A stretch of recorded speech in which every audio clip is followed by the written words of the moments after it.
Welcome back to 4K Tech. In this video, we're going to show you how to reset your Yamaha RX-V663. First, you'll want to turn off your receiver by pressing the main zone on/off button. Then you're going to press and hold the tone control button and press the main zone button and then let everything go. Advanced setup should happen. And then you'll want to turn the dial on the program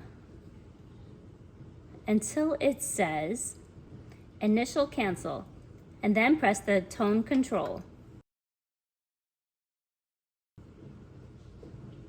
Turn off the receiver by pressing the main zone button, and the receiver will be reset.